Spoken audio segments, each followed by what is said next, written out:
One day they just chilling or whatever, and he sits the gun down on the dining room table. Like, Tina goes in the back, she calls Mark, like, this guy a whole gangster, like he got a whole pistol, like she ready to damn handle some stuff, she ready to damn knock some motherfuckers out. Like, she's just walking around like she a whole boss, but really a thot in these streets.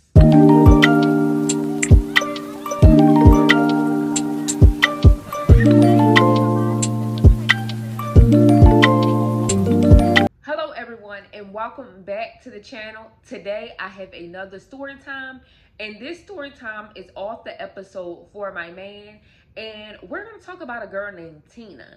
Now, Tina was a good girl. She got good grades in school. She made sure she did the best she could, and her parents basically said she was a good girl. Like, she was responsible and everything.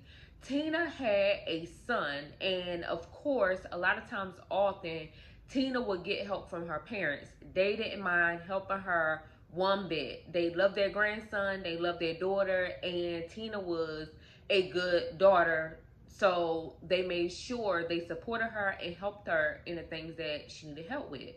So one day, Tina, homegirls, and her decided to go hang out. And instead of them going out to a club or whatever, they went to a bowling alley. So all the girls getting their little drinks and basically preparing to bowl. So the whole night they are having a good time. They are doing like games where they're competing. They're just having fun at this bowling alley. So a little bit passed, a couple of hours passed, and a guy wound up walking in. Now, Mark basically just got out of jail, but of course, Tina did not know that he just got out of jail. So Mark walks in like he's ready to like collect. He's ready. So he's just looking for the next fool that want to be a fool. So he walks in, got tattoos all over his face. Like, you can tell he was in the streets. So Tina basically liked what she saw, and she wasn't afraid to like approach him. So Tina walks up to him and introduced herself. They wind up exchanging numbers. So after they exchanged numbers, days went by. They would talk on the phone, they would text each other. At this point, Tina was head over heels for Mark. Like, Mark could do nothing wrong. So now Mark realized that he got Tina right where he want her. And one day they just chilling or whatever, and he sits the gun down on the dining room table, like just sit it there to get her response. And Tina looking like, fool, why you pulling out a gun? And Mark goes, I just want to see if you're ride or die. Are you scared? And she was like, boy, stop. No, I ain't scared. Like, why I'm scared?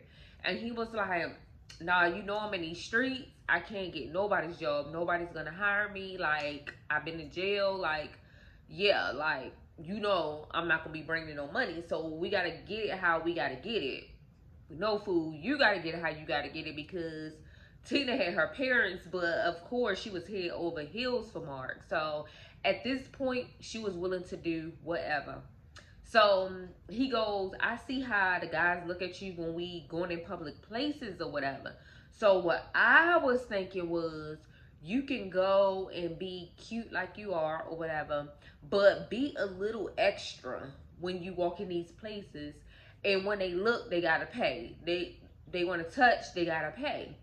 So for some odd reason, she was down. Tina wanted to prove that she was down for her man. So she decided to be a little prostitute, basically. That's my opinion, but hey, who cares what I gotta say? So she was willing to do this for her man so he can get money. So Mark and her one day go out to this little bar slash grill, kind of like a club scene. And basically, she spots a guy, and Mark tells her, do what you gotta do. So she walks up to the guy like she came single, like she's single and came by herself, and goes sit down without no invitation at his table. And she's just flirting at this point Man, at this point, he's flirting back. Like, he's eating, flirting back. They're having a whole conversation to the point where now Tina asks for his number and they exchange numbers. So the next day comes and she calls him and was like, you want to hang out, like, or whatever, go out to eat. And Mark, like, why not? So he was like, sure, I'll come by and pick you up. So he was like, why not? So he was like, I'll come by your house and basically pick you up if that's okay. So Tina was like, sure, it's okay. So now the next day go by. Sam pulls up and she basically tell him to come in because she's still getting ready. Sam comes in, sit on the couch, and basically now they're flirting because Tina's plan the whole time was not to go out to eat. She was just trying to set Sam up to come over so Mark can, you know, do what he gotta do.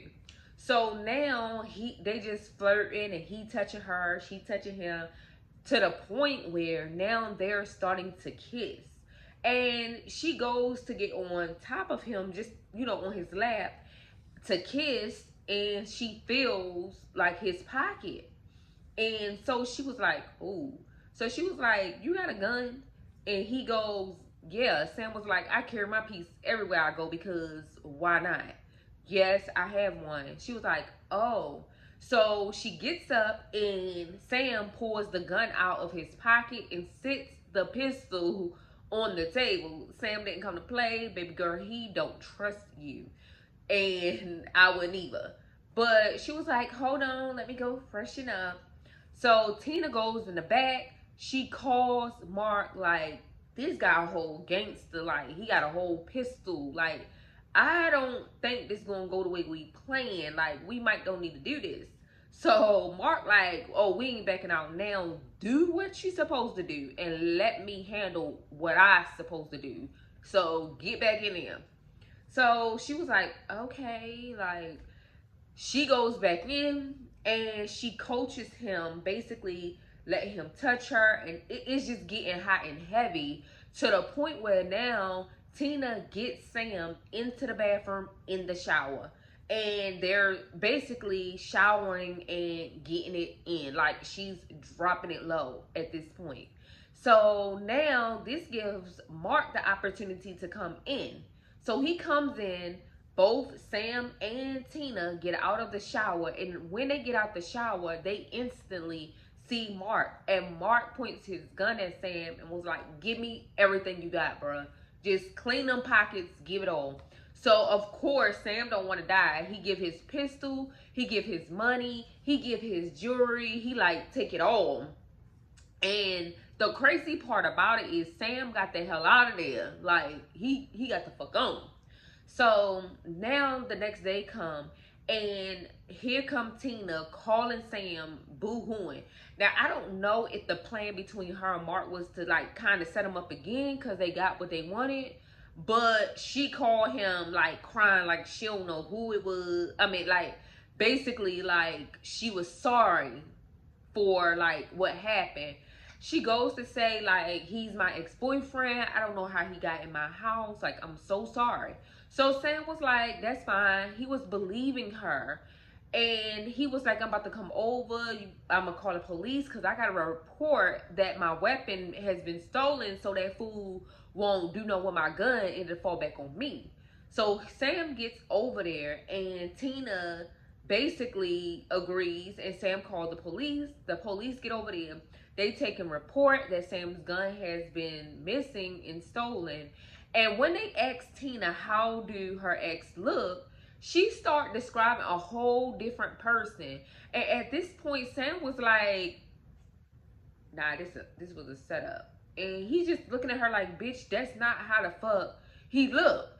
But, I mean, he gave his statement, she gave hers. And basically, Sam was like, yeah, let me leave this hoe alone. Let me leave her alone. Like, no. So that months go by. She's not communicating with Sam, nothing. Months go by, Sam wind up letting it go because at least he got his life. And basically months just going by. So at this point, Tina feeling like a ride or die. Like she down for her man. Like she'd do anything for her man. Like she ready to run up at any time. She ready to damn handle some stuff. She ready to damn knock some motherfuckers out. Like she's just walking around like she a whole boss, but really a thought in these streets. So now months go by. They run, they running low on funds, and basically Mark talks Tina into doing it again. Like, we need more money. We need to set somebody else up again. What's up?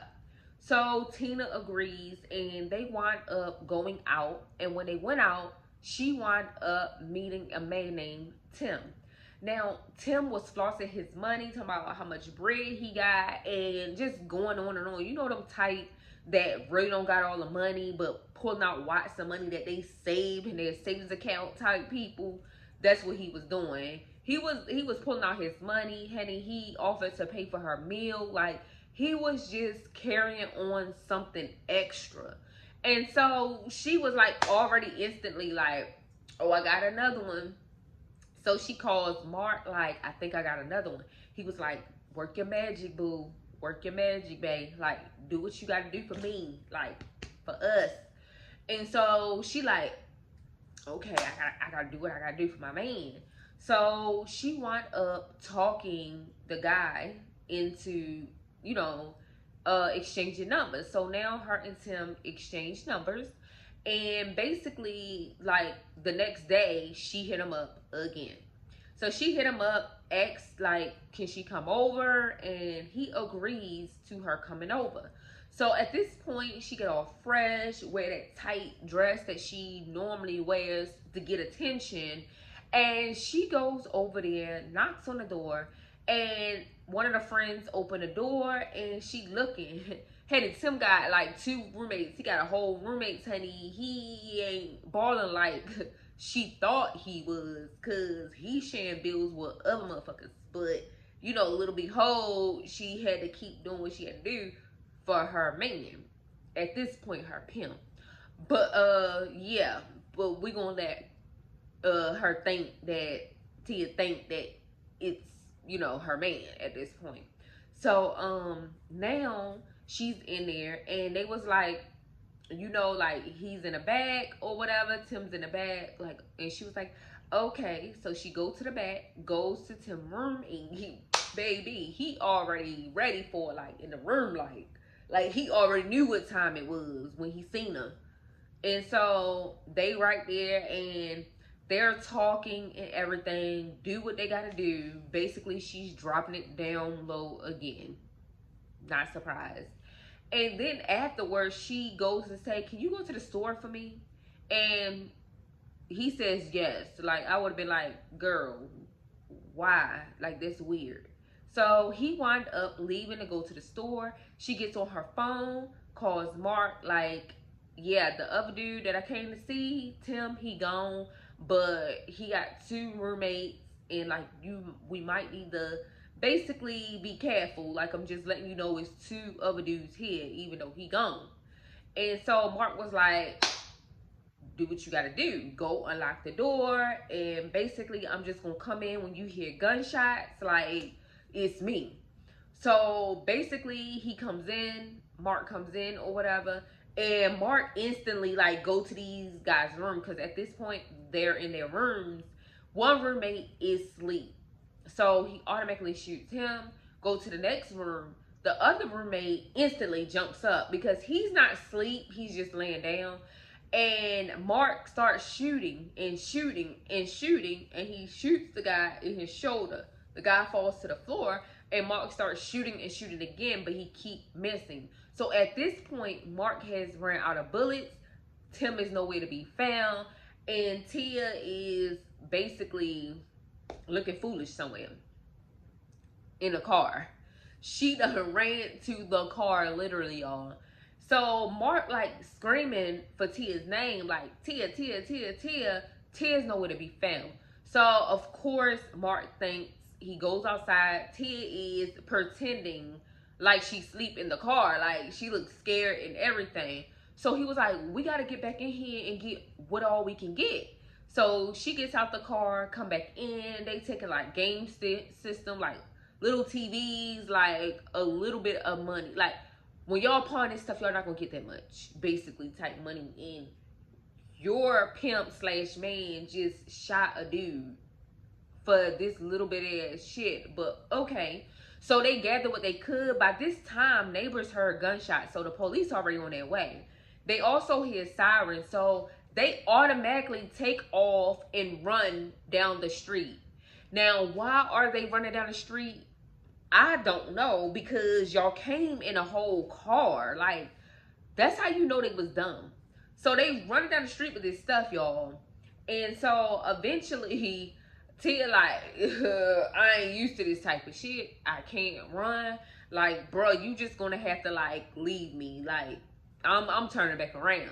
So Tia retarded self turn back around and go to the car. She gets in the car, lean the fucking seat back like she's basically asleep. Like she's resting type energy. Like,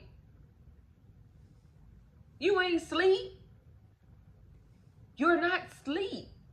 So basically, now the police sees the car there. They go down to the car, look in, and they see Tia faking like she sleep.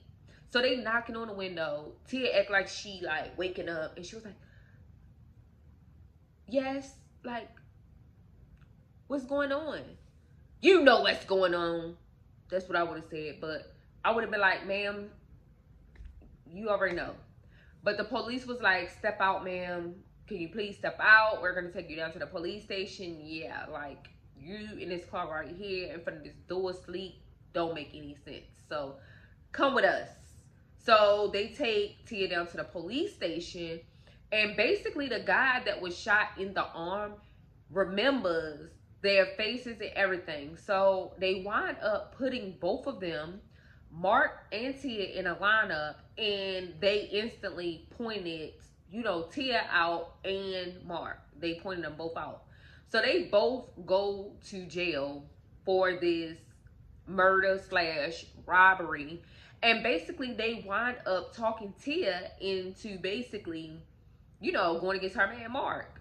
But of course, they was like, Mark and Tia, they said, was writing each other letters in jail, trying to line their story up. So they're lining their story up and writing back and forth, which you could tell she ain't been in jail because, like, them folks read everything. And I'm surprised Dum Dum, Mr. Pimp slash boyfriend Mark, it didn't dawn on him like, we can't do this. Like, y'all should have got y'all story straight before y'all even did this setup.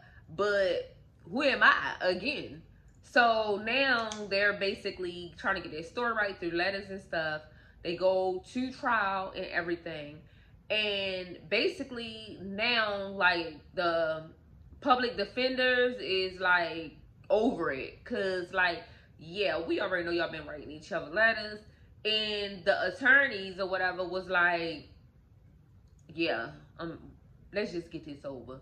But anyway, they wind up offering Tia, you know, like some kind of, you know, short time. Because apparently they told her she would get like 48, you know, years if she didn't testify against Mark.